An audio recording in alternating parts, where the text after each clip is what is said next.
ಆತ್ಮೀಯರೇ, ಮತ್ತೊಮ್ಮೆ ಸರ್ವರಿಗೆ ನಮಸ್ಕಾರ. ಇದೀಗ ನಮ್ಮ ಹಿರಿಯರಂತ ಮಲ್ಲಿಕಾರ್ಜುನ ಜೋತಾವರ್ ಸರ್ ಅವರು ಹೇಳಿದ ಹಾಗೆ ಇನ್ನು ಮುಂದೆ ಈ ಸಂಗ್ಯಾಬಾಳ ಅಥವಾ ಮಿತ್ರದ್ರೋಹಿ ಹಾಗೆ ಗಂಗಾ ಪ್ರಹಸನ ಅನ್ನುವಂಥ ಹೆಸರಿನಿಂದ ಇದು ಇಡೀ ನಾಡಿನಲ್ಲಿ ಪ್ರಖ್ಯಾತಿಯನ್ನು ಹೊಂದಿರುವಂಥ ಈ ಒಂದು ಕೃತಿಯನ್ನು ಇನ್ನು ಮುಂಬರುವ ದಿನಗಳಲ್ಲಿ ನಾವು ವಾಚನ ಮಾಡ್ತಾ ಇದ್ದೀವಿ. ಈ ಗಂಗಾ ಪ್ರಹಸನ ಅನ್ನುವಂಥ ಈ ಒಂದು ಶೀರ್ಷಿಕೆಯನ್ನು ಕೊಡಲಿಕ್ಕೆ ಕಾರಣ ಅಂತಂದರೆ, ವಿಶೇಷವಾಗಿ ಹೆಣ್ಣು ಮಕ್ಕಳ ಆಂತರಿಕ ತುಮುಲವನ್ನು ಅರಿಯೋದು ಬಹಳ ಕಷ್ಟ. ಯಾಕಂದರೆ ಸ್ತ್ರೀ ಬುದ್ಧಿ ಚಂಚಲ ಅಂತ ಹೇಳ್ತಾರೆ.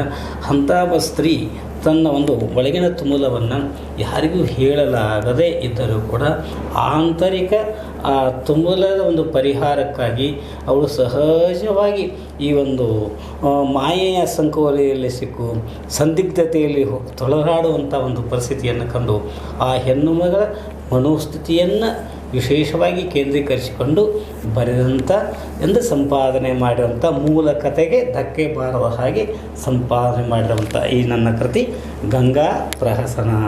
ಸಂಗ್ಯಾಬಾಳ ಅರ್ಥಾತ್ ಮಿತ್ರದ್ರೋಹಿ ಎಂದರೂ ಕೂಡ ಕರಿತಾ ಇದ್ದಾರೆ.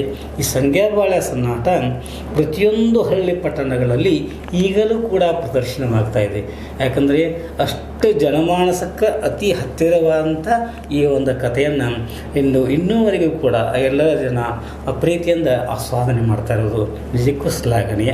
ಇಂಥ ಒಂದು ಕೃತಿಯನ್ನು ಸಂಪಾದನೆ ಮಾಡೋದ್ರ ಜೊತೆಗೆ ಇದರ ಕುರಿತು ವಿಶೇಷವಾಗಿ ನಮ್ಮ ಚಿಕ್ಕೋಡಿ ತಾಲೂಕಿನ ದುಡಗನಾಡಿ ಎನ್ನುವಂಥ ಒಂದು ಪುಟ್ಟ ಗ್ರಾಮ. ಆ ಪುಟ್ಟ ಗ್ರಾಮದಲ್ಲಿ ಯಮುನಾಬಾಯಿ ಕಲಾಚಂದ್ರನಂಥ ಹಿರಿಯ ಸಂಗ್ಯಾಬಾಳ ಸನ್ನಾಟದ ಅಪ್ರತಿಮ ಕಲಾವಿದೆ. ಅವರಿಗೆ ಈ ಬಾರಿ ಸುವರ್ಣ ಮಹೋತ್ಸವದ ಒಂದು ಪ್ರಶಸ್ತಿ ಸಿಕ್ಕಿದೆ. 85-86 ವರ್ಷದ ಹೆಣ್ಮಗಳು. ಅವಳು ತನ್ನ ಜೀವನವನ್ನೇ ಈ ಒಂದು ಸಂಗ್ಯಾಬಾಳದ ಗಂಗಾ ಪಾತ್ರಕ್ಕಾಗಿ ರಾಧಾ ಪಾತ್ರಕ್ಕಾಗಿ ಮುಡಿಪಾಗಿಟ್ಟಿದ್ದಾಳೆ. ಅಂಥ ಒಂದು ತಾಯಿಯ ಪುಣ್ಯಗರ್ಭದಲ್ಲಿಸುವಂಥ ಆತ್ಮೀಯರಂಥ ಭರತ ಕಲಾಚಂದ್ರ ಅಂಥೇಳಿ ಅವರು ನಮ್ಮ ಆತ್ಮೀಯ ಸಹೋದರ ಸಮಾನರು. ಅವರು ಈ ಒಂದು ಗಂಗಾ ಪ್ರಹಸನ ಕೃತಿ ಕುರಿತಾಗಿ ಬರೆದಂಥ ಒಂದು ಬೆನ್ನುಡಿಯನ್ನು ತಮ್ಮ ಮುಂದೆ ಸಾದರಪಡಿಸ್ತಾ ಇದ್ದೀನಿ. ಜನಪದ ರಂಗಭೂಮಿ ಕಲಾವಿದ ಈಶ್ವರಚಂದ್ರ ಬೆಟಗೇರಿಯವರ ಈ ಗಂಗಾ ಪ್ರಹಸನ ಕೃತಿಯು ಉತ್ತರ ಕರ್ನಾಟಕದ ಜನಪ್ರಿಯ ಸನ್ನಾಟ ಸಂಗ್ಯಾಬಾಳ ಅರ್ಥಾತ್ ಮಿತ್ರದ್ರೋಹಿ ಬಯಲಾಟದ ಮೂಲ ಸ್ವರೂಪವೇ.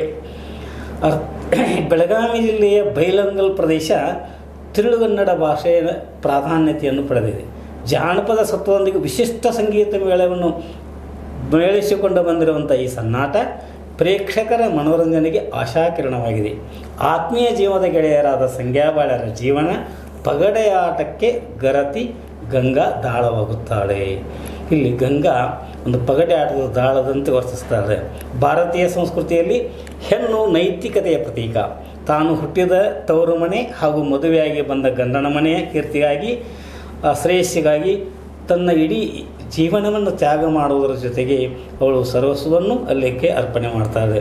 ತನ್ನ ಪತಿ ಧರ್ಮವಂತ ಪಾತಿವೃತ್ಯವನ್ನು ಕಾಪಾಡಲು ಸದಾ ಅವಳು ಹಂಬಲಿಸುತ್ತಲಿರ್ತಾಳೆ. ತನ್ನ ಸ್ತ್ರೀ ಧರ್ಮದೊಂದಿಗೆ ಕುಟುಂಬದ ಪ್ರಗತಿ ಸಾಮಾಜಿಕ ಭದ್ರತೆಯನ್ನು ಆಶಿಸುತ್ತಾಳೆ.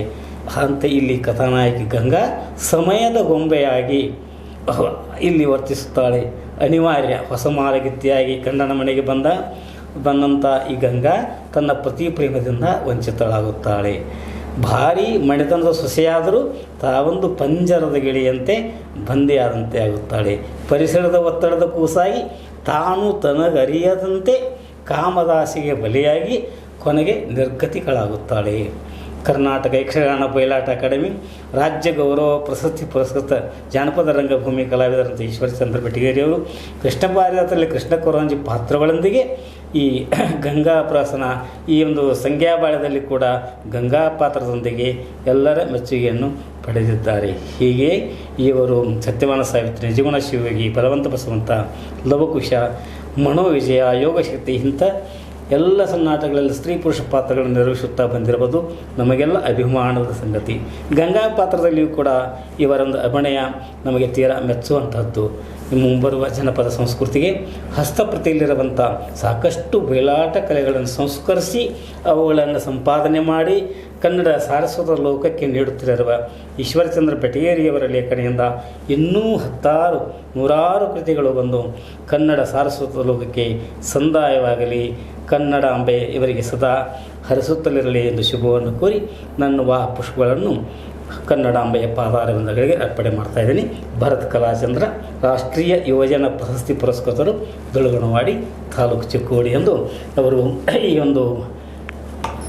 ಈ ಗಂಗಾ ಪ್ರಸನ ಅನ್ನುವಂಥ ಕೃತಿಗೆ ಬೆನ್ನಡಿಯನ್ನು ಬರೆಸಿದ್ದಾರೆ. ಆತ್ಮೀಯರನ್ನು ಈ ಸಂದರ್ಭದಲ್ಲಿ ಸ್ಮರಿಸುತ್ತಾ ಸರ್ವರಿಗೂ ನಾನು ಅನಂತ ಧನ್ಯವಾದಗಳು ಅರ್ಪಣೆ ಮಾಡ್ತಾ ಇನ್ನು ಮುಂದೆ ಈ ಕಥೆಯನ್ನು ನಾವು ಪ್ರಾರಂಭ ಮಾಡ್ತೀವಿ. ದಯವಿಟ್ಟು ಎಲ್ಲರೂ ತಾವು ವೀಕ್ಷಿಸಿ ಆಲಿಸಿ ನಮ್ಮ ಚಾನಲ್ಗೆ ಸಬ್ಸ್ಕ್ರೈಬ್ ಆಗಬೇಕಂತ ಮತ್ತೊಮ್ಮೆ ನಮಸ್ಕರಿಸಿ ಕೇಳ್ಕೊಳ್ತಾ ಇದ್ದೀನಿ.